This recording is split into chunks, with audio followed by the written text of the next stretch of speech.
Welcome to the deep dive. Today we're tackling a really critical global flashpoint, the air conflict heating up between Israel and Iran.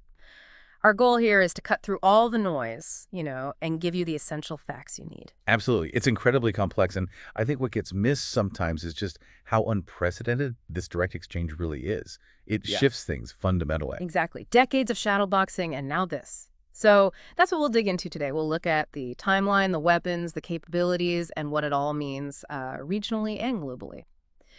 Okay, so let's unpack this. We know there's a long history, but what specifically kicked off this very direct escalation recently? Yeah, the real turning point seems to be that April airstrike, Right. the one on the Iranian consulate in Damascus. Right. From Tehran's perspective, that was a major line crossed, a violation of sovereignty.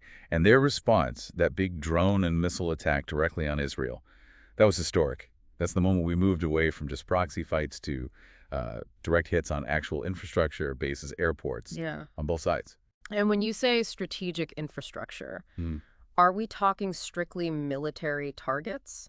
Or is that line starting to blur now? Because that feels, well, dangerous. It is dangerous. And yes, the line is blurring. Initially, it was more military focused, Iran hitting that airbase, and then I have Israel apparently hitting radar sites in Khuzestan. Hmm. But the fact that they are launching direct strikes at all, it just raises the stakes enormously. Any target could be seen as a major provocation now. Okay, building on that idea of direct engagement, let's talk hardware. What are we actually seeing deployed? What kind of military tech? Well, Israel's using its advanced aircraft like the F-35s, The stealth fighters. exactly, known for precision. And of course, the Iron Dome system, which has been, well, remarkably effective, though certainly tested by these larger salvos.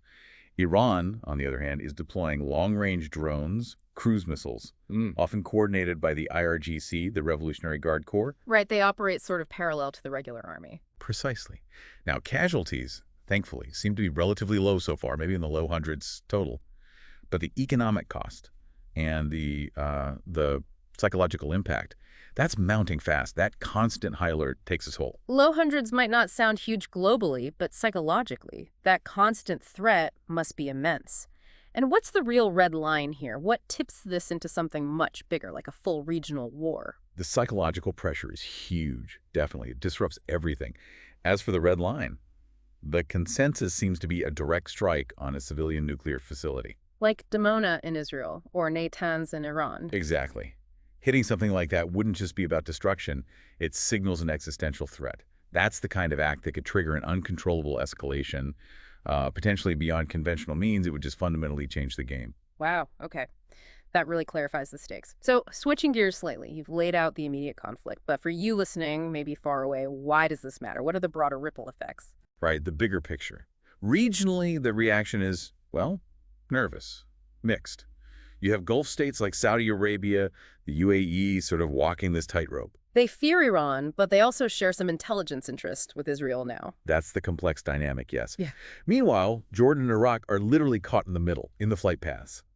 And even Hezbollah in Lebanon seems somewhat restrained, probably wary of dragging Israel into a two-front war. Internationally, you see the U.S. moving carrier groups in as a deterrent. Russia's made some noise condemning Israeli strikes in Syria, but is otherwise fairly quiet. China's pushing for talks, mainly because they rely heavily on Iranian oil. And the economy. We saw oil prices jump, didn't we? Oh, absolutely. Brent crude went over $100 a barrel right after Iran's big barrage. That hits global economies hard. Plus, key shipping routes, like the Strait of Hormuz, are on high alert. Any disruption there has massive trade implications. And diplomacy. Any hope there? Unfortunately, it seems stalled. Back-channel talks reportedly broke down back in May. So right now, diplomatic options look limited. Looking ahead, you can sort of sketch out three potential paths. One is controlled escalation. Maybe back channels are working, both sides posture, but limit the actual damage. Okay. Second, a broader regional war.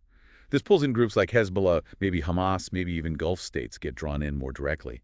That expands the whole conflict dramatically. And the third? The third, and hopefully least likely, is wider global involvement. Major powers like NATO or perhaps even China getting pulled in due to alliances or critical energy security needs. That's quite a range of possibilities. It really drives home that this isn't just some distant regional issue anymore, is it? Not at all. It directly impacts global security, energy supplies, international rules. Everything.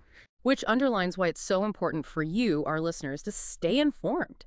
to understand the pressures for de-escalation and maybe even ask questions about where, tax money and weapons are flowing. Thank you. This has been incredibly insightful, really helped clarify things. My pleasure. Let's just hope cooler heads prevail here, and maybe those diplomatic channels can reopen somehow. That's our deep dive for today. Maybe something to think about is just how connected everything really is, how events seemingly far away can ripple outwards, and how much informed citizens can actually matter in shaping the response. Thanks for joining us.